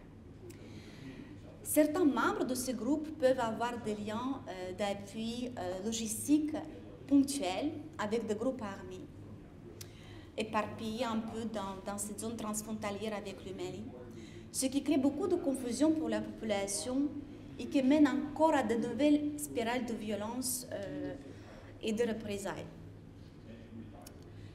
Et depuis un certain temps, les autorités nigériennes tentent à remédier à la situation à travers plusieurs dispositifs sécuritaires, opérations militaires, mais entre autres à travers les recrutements spéciaux de populations locales dans la garde nationale. Les modalités de la mise en place de ces dispositifs de recrutement de locaux induit encore un autre facteur de déstabilisation et de transformation de pouvoirs locaux au niveau très micro. Donc, les dispositifs de sécurité internationale et nationaux, c'est aussi un autre facteur de déstabilisation. Je ne veux pas parler de ça de manière développée. Ce que je voudrais dire de très important, c'est qu'il y a une multitude d'acteurs qui sont ainsi présents dans ces zones, qui ont des intérêts tous très différents et qui ont les modus operandi très différents. Et chacun de ces acteurs a sa propre interprétation et sa propre vision du conflit. Lorsque je discute par exemple avec un ressortissant de Tillabéri qui se présente à moi en disant qu'il est Peul, il a sa propre lecture du conflit qui est totalement différente de quelqu'un, de ressortissant de même localité, mais qui se présente à moi comme Touareg, et encore, les récits seront très différents en fonction de fractions, etc. Donc, on assiste aussi à une pluralité des interprétations de conflits. Et la pluralité de ces explications des conflits s'explique par la pérennité des structures d'inégalité sociale vis-à-vis de l'accès aux ressources, notamment à la terre et à l'eau.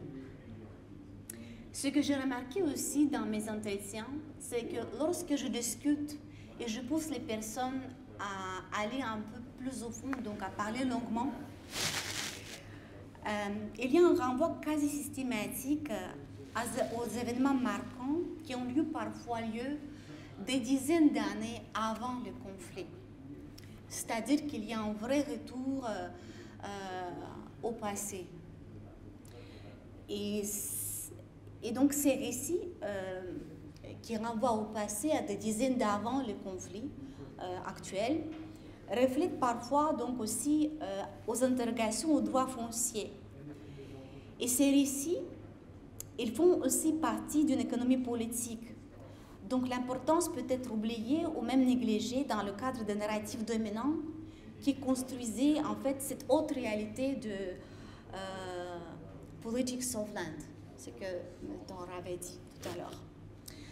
Donc pour moi, l'intérêt en fait du travail à faire dans l'avenir, parce que je ne présente pas là quelque chose que j'ai déjà fait, mais ce que je souhaiterais faire, c'est justement de comprendre l'écologie politique actuelle où le climat fait partie quand même, où le climat fait partie, une partie constituante, à travers les interprétations que les populations donnent elles-mêmes du conflit en cours, puisque l'accès à parole de ces populations et aux interprétations qu'ils ont peut mieux cerner les structures des inégalités sociales qui pourraient être oubliées par l'histoire écrite, l'histoire officielle. Et donc, ça va nous permettre de revenir et de voir autrement une dimension politique du conflit en cours. Voilà, je vous remercie. Merci beaucoup, Tania. Merci aussi pour ton respect scrupuleux du temps aussi, ce qui nous laisse amplement de temps pour les questions. Donc, question d'engager la conversation un peu, de joindre à tout le monde. Je ne vois pas pour le moment de conversation dans le chat. Bon, ça va venir au fur et à mesure. Donc, je vais peut-être lancer la première question. Ce que je trouve très intéressant de toutes ces interventions, c'est d'un côté, beaucoup d'intervenants ont misé sur la question du local. On est retourné vraiment sur cette idée-là que les conflits liés au changement climatique sont liés à un changement de mode de vie qui sont sur le terrain. Et d'un autre côté, on a beaucoup parlé d'intervention internationale et quel rôle jouait la Convention internationale. Ma première question, en fait, ce que je lance comme conversation et qu'on a laissé un peu de côté aussi, c'est quoi le rôle des gouvernements? Quel rôle pour les gouvernements nationaux?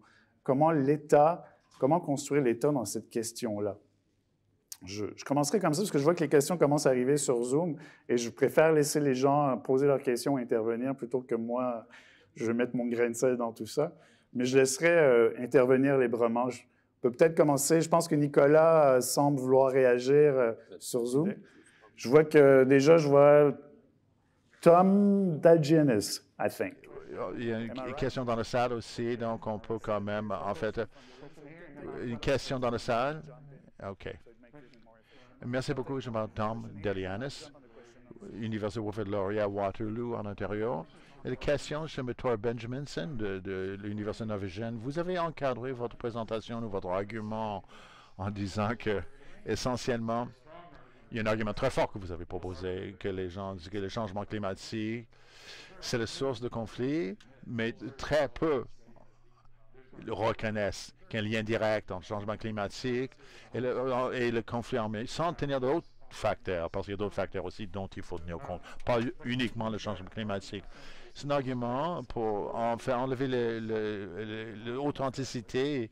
Il y a un lien quand même très réel, très complexe entre l'environnement et le conflit environnemental. Vous semblez amoindrir. Et ça peut pas rendre service de chercher à comprendre comment l'intervention humaine dans l'environnement peut être un facteur de contribution au conflit, armé. Ce n'est pas la cause unique, ce n'est pas le seul lien, mais quand même c'est un lien. Et je crois qu'il y a des données qui viennent d'études à long terme au Mali, qui sont...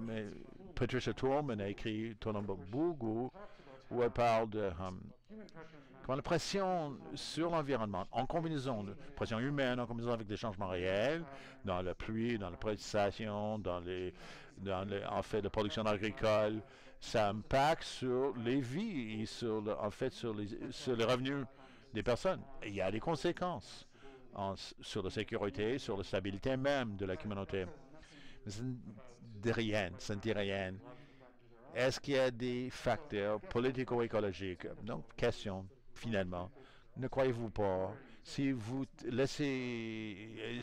ignorez pour savoir c'est quoi les liens exactement comme la pression humaine sur l'environnement naturel dans le contexte des changements climatiques, ça peut avoir un impact sur la stabilité. Et si on ne tient pas compte de ça, on manque une partie de la cause et du lien entre l'activité humaine et les conflits armés. Merci beaucoup, merci beaucoup. Je vais ajouter une autre question, je vais écouter une autre question. Zoom, dans le même sens, Jonathan Sears, il pose la question qu'il pose, il aimerait qu'on fasse un commentaire. Codification titre foncier pour l'État, pour le gouvernement et pour l'industrie. Et quand ça va contre la gestion coutumière des terres, pour discuter comment ça suscite le conflit, en fait, de part et d'autre. Est-ce clair? Tant mieux. Et je vous laisse, Thor, c'est à vous de répondre. Merci beaucoup de votre question. Une question juste, une question très juste parce que j'ai simplifié l'argument, c'est sûr, c'est très bref ma présentation. Mais d'un côté, je ne connais pas vraiment de recherche sur le Sahel. Je ne connais pas des données empiriques sur le Sahel ou du Sahel qui pourraient empiriquement démontrer qu'il y a un lien entre les changements économiques que le changement climatique joue ou un impact sur l'augmentation des conflits. Potentiellement, oui. En théorie, c'est tout à fait possible. Sans doute, si on voit peut-être les relations indirectes, il y a un rapport indirect, en fait, et ça, c'est par le fait même. Les Touaregs, les jeunes Touaregs, en fait, font l'immigration vers la Libye pendant la sécheresse. Sécheresse dans les années 70-80, ils sont revenus soldats. Peut-être, en fait, il y a peut-être un lien, mais c'est un lien indirect, c'est toujours un lien indirect. C'est pas que je veux pas tenir compte ou que je veux négliger. J'ai essayé de faire de la recherche empirique moi-même. Enfin, quand je regarde le changement environnemental en lien avec le conflit. Le problème, c'est très souvent, dans les discours, on voit l'avenir pour avoir des données empiriques. Mais tout ce qui peut produire à l'avenir et le changement climatique se produit dans le Sahel. Il n'y a pas beaucoup d'incertitudes. C'est ce que c'est le changement climatique, à quoi ça pourrait aboutir. C'est quoi le modèle? Même si, en fait, ça peut y aller dans des directions différentes. Les modèles semblent indiquer plus de précipitations, plus de pluie, précipitations plus concentrées. En fait, des pluies très intensives. Et c'est quoi les conséquences pour l'avenir, pour la terre, pour l'écologie, pour la flore et la faune? C'est difficile à dire aujourd'hui. Le problème que j'ai avec cet argument de narratif climat-conflit, c'est spéculation, c'est beaucoup spéculatif. Et moi, c'est les données empiriques qui m'intéressent. Et aussi, c'est une distraction. En fait, on ne tient pas compte de la politique. Donc, on ignore les grandes questions. Nicolas, avez-vous de quoi répondre? Merci beaucoup pour me donner la parole. J'espère que vous m'entendez bien. J'essaierai de répondre aussi à ta question, Marc-André, puis à la question aussi sur les codes fonciers également, peut-être faire un commentaire sur l'intervention de Tom Delietlanis également. Alors, tu posais la question, Marc-André, sur le rôle des États, sur cette gouvernance et de la manière dont ils peuvent mitiger ces effets.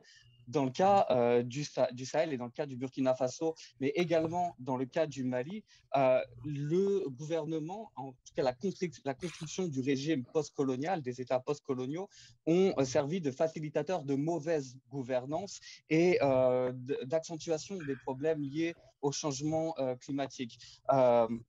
Dans le cas du Burkina Faso, par exemple, l'État est l'acteur qui facilite l'implémentation du développement minier. C'est l'interlocuteur qui fait la gestion, la connexion entre le local et le global, entre l'implantation des entreprises minières et la cessation des droits, l'imposition de l'exploitation sur le local. Et donc, l'État est vu comme quelqu'un qui facilite l'aggravation des changements climatiques avec cette exploitation des ressources naturelles. Et ça va de même aussi avec la création ou le renforcement des espaces protégés, des aires naturelles protégées et la violence qu'elle suscite. Et ça, les populations, en fait, le perçoivent directement et c'est un cas et ça participe au rejet de la légitimité de l'État. Et d'un autre côté, en fait, ça facilite l'ouverture de fenêtres d'opportunité pour des acteurs qui viennent concurrencer l'État, comme les groupes armés, et qui peuvent avoir une narration, un discours d'opposition à l'État pour accroître, faciliter l'agrandissement de leur bassin de recrutement. Et ça, c'est vraiment prégnant dans l'ensemble des discours des données qu'on peut récolter sur le terrain. dans le cas, et là, ça va arriver à la question du code foncier, en fait, cet État est aussi celui qui impose la transformation des codes fonciers. Et le développement minier, tel qu'il est fait au Burkina Faso, est aussi un instrument qui permet de faciliter cette transformation du code minier, du code foncier, étant donné que les expropriations qui se basent sur, comment dire, les dédommagements des expropriations qui vont se baser sur des régimes fonciers modernes occidentaux vont s'appuyer sur cette transformation du code minier et vont engendrer leur implémentation directe au sein d'espaces où il y avait une gouvernance endogène, qui avait une autre perception à la fois de l'environnement, à la fois du rapport à la terre et aux écosystèmes. Dans le cas du Mali et du Delta du Niger, l'excellent rapport qui a été produit pour la chaire Raoul Dandurand par Marie Brosquier, Cédric Jourde et M. Cissé, en fait, ont montré aussi comment la constitution de l'État postcolonial malien a facilité cette mauvaise gestion au niveau local des taxes imposées sur la transhumance des peuples semi-nomades qui transitaient par le delta du Niger, ce qui a créé des frustrations par la suite. Donc cet État est aussi responsable à ce niveau-là. Moi, ce que j'aimerais ajouter en réponse à Thor, c'est qu'on commence à avoir des preuves empiriques au niveau des changements climatiques au Sahel, et les migrations climatiques qu'on peut observer au Burkina Faso pourraient être un cas d'étude intéressant pour avoir plus de données empiriques à ce sujet-là. Et ce que j'ajouterai en dernier, en conclusion, c'est que dans ce débat sur les changements climatiques et les conflits armés, il ne faut pas qu'on oublie en fait l'importance de l'écosystème et de l'écosystème local comme une partie prenante intégrante du climat. Quand on détruit des écosystèmes locaux, que ce soit par la déforestation qui est le résultat de l'agriculture ou de l'expansion démographique sur le terrain, ou par le développement minier, on va accroître les changements climatiques et on va accroître la destruction d'écosystèmes qui contribuent en fait à renforcer la pluviométrie ou avec les forêts, les rainforests, ou accroître la pollution de certains cours d'eau qui vont contribuer à accélérer la désertification. Et dans ces écosystèmes, dans la compréhension de ces écosystèmes, il est important de prendre en considération la manière dont les sociétés s'intègrent aux écosystèmes et comprennent en fait leur interaction à l'environnement. Que ce soit dans le cas du Mali ou du Burkina Faso, les sociétés endogènes ou les constructions politiques endogènes se reposent en grande partie sur une interprétation de l'environnement et de la gestion de l'environnement qui est totalement différente du modèle de modernité qui est imposé au travers des programmes de développement et de la construction de l'État postcolonial. Merci beaucoup, Nicolas. Je sens que Bruno va intervenir, alors je te laisse. Merci. En fait, je pense à voix haute avec vous. Je veux réagir un peu à Thor qui a dit quelque chose, je pense, de super important, que l'un des problèmes, c'est que le futur est utilisé comme preuve empirique pour faire des analyses sur les conflits liés au climat. Et je accepte, et je suis totalement d'accord avec le point d'un point de vue universitaire, analyse, etc.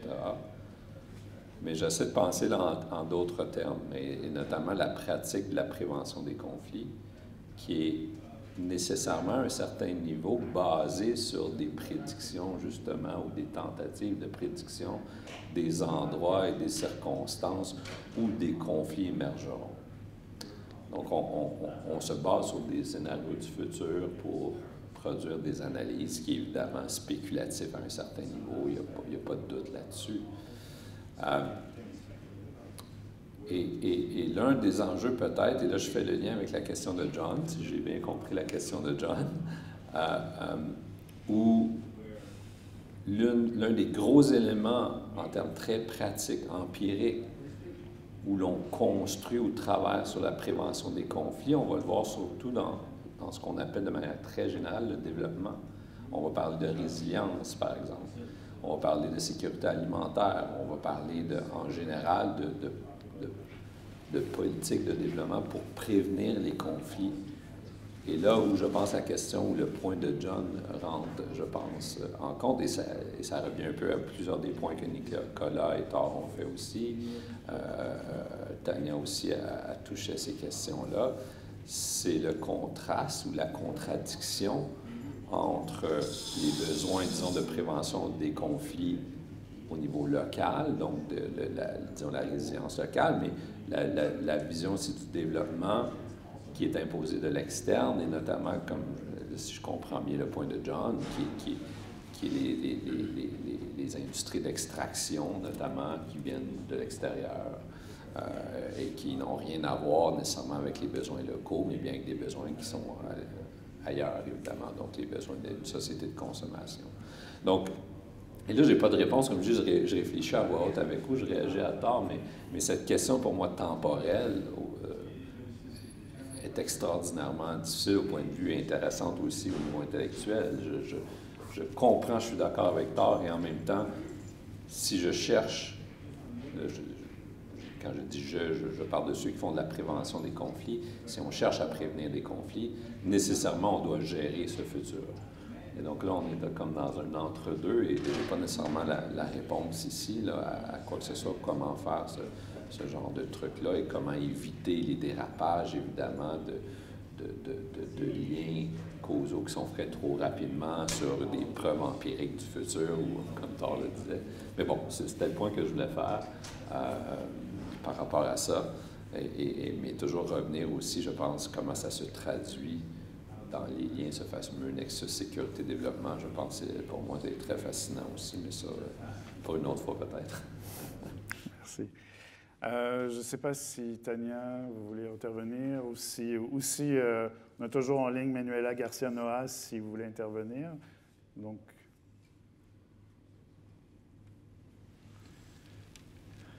je ne sais pas, en fait, j'ai réfléchi par rapport à la question de John sur la question des industries extractives qui avait introduit une dimension à laquelle on ne réfléchit pas forcément tout de suite lorsqu'on pense au Sahel, paradoxalement. Et je trouve que c'est très intéressant comme question. Mais de fait, je réfléchis à voix haute avec vous, de fait de mon expérience, de ce que moi je travaille, j'ai eu l'expérience de travailler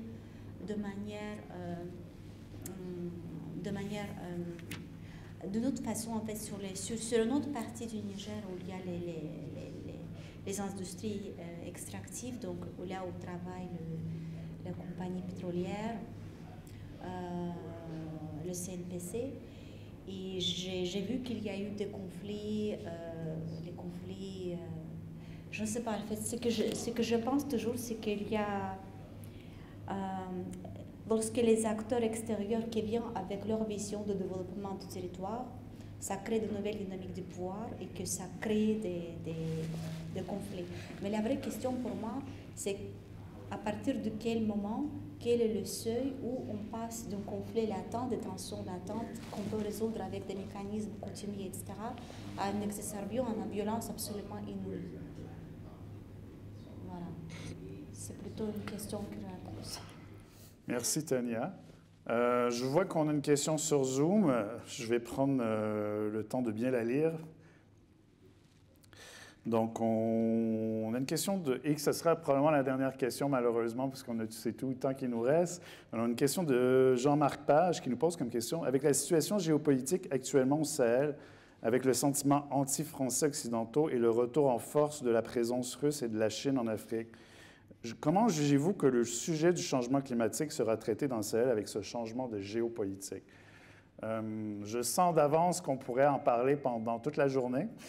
Je laisse à vif si quelqu'un veut prendre cette question-là et faire une réponse brève.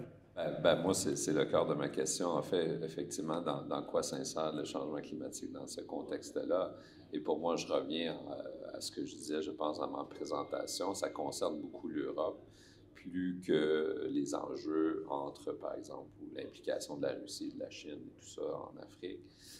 Ce que je constate, c'est l'Union européenne et certains membres de l'Union européenne en particulier qui mènent le jeu au niveau du Sahel, et leurs préoccupations par rapport au changement climatique, je pense, revient des préoccupations actuelles et concrètes, empiriques qu'on peut voir sur, par exemple, les migrations causées par... Et là, il y a beaucoup de spéculation, il y a une partie d'analyse, il y a une partie des faits qui sont là, mais il y a aussi beaucoup de spéculation sur les migrations vers l'Europe qui s'accroîtront avec les changements climatiques. Donc, je pense que pour moi, la question est fondamentalement là. Si on regarde la production de documents de recherche ou de documents de politique en Europe, la question migratoire revient régulièrement ou elle est implicite, alors que la production aux États-Unis, par exemple, pour faire une comparaison, me semble plus axée sur changement climatique égale terrorisme.